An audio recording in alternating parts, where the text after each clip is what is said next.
Hello guys, from the Crossroads Campground here on the Parker Strip, and today I want to talk to you about boondocking. And the reason this is coming up is in a couple weeks we're heading to Quartzsite, and there's a lot of people who go to Quartzsite to converge with their various groups of RVing buddies. Ours is going to be the Escapers group, but it was surprising when we got out there how many people have never boondocked before. To us, it's all we've ever really known coming from Alaska. You know, we'd occasionally get an RV park in Anchorage, but almost everything is boondocking out there. So camping out here in places like the middle of the desert, it's a piece of cake, and we're completely secure doing it. But a lot of you guys have never done it before, and I want to encourage you to do it, because hands down, the best camping locations and the best deals are going to be boondocking, obviously, because you're not being supplied with utilities like electricity and water, and that stuff doesn't all have to be plumbed, but you're out in nature, you're out on open land.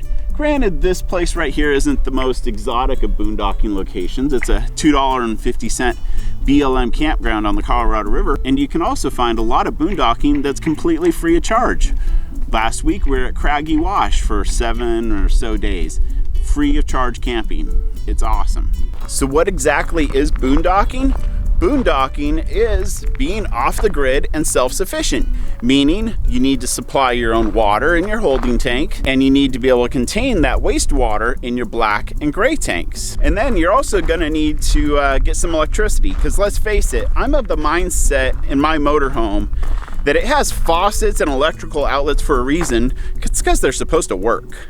So doing without stuff like that just defeats the whole purpose of having an RV. So a lot of people out there have solar. We don't. Let's face it, this is a 99 Tiffin Allegro. We're not gonna invest $6 grand into a solar and inverter system on it. It's just kind of like polishing up a dime. At the end of the day, it's still gonna be worth 10 cents. So we generate our own electricity. Right here is the exhaust for the in-house generator, and it's an obnoxious 4 kW Onan.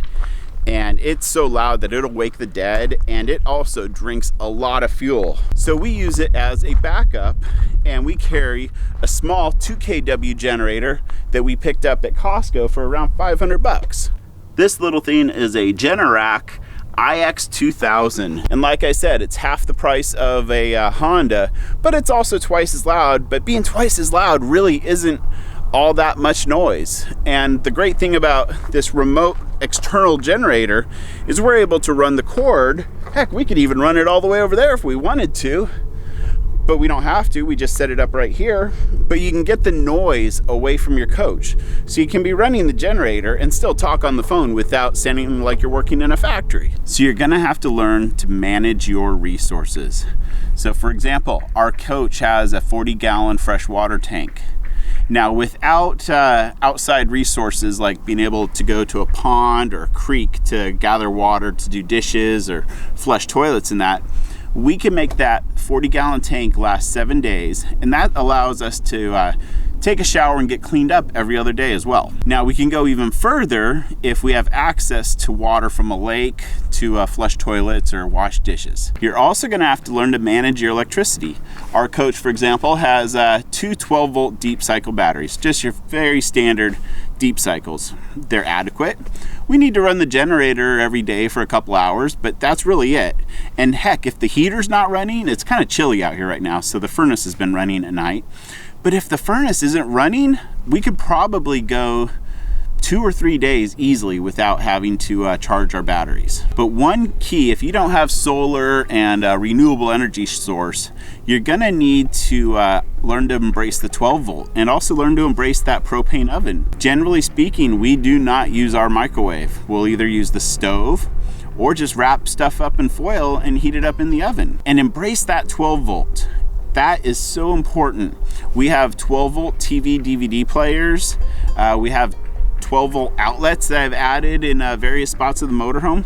So just learn to embrace that and conserve your electricity, and you'll be just fine. Okay guys, so I would like you to use this video as a launching pad to learn more about boondocking. A lot of our fellow RV vloggers have made some great videos over the years. Heck, we have some pretty great videos, not to brag. And if you want to see more of like daily life of boondocking, just subscribe to our channel, and like I said, 90% of the time when we're camping, we're boondocking. So you're gonna get a slice of real life experience when you watch our daily vlogs. So thanks for joining me. We'll see you tomorrow.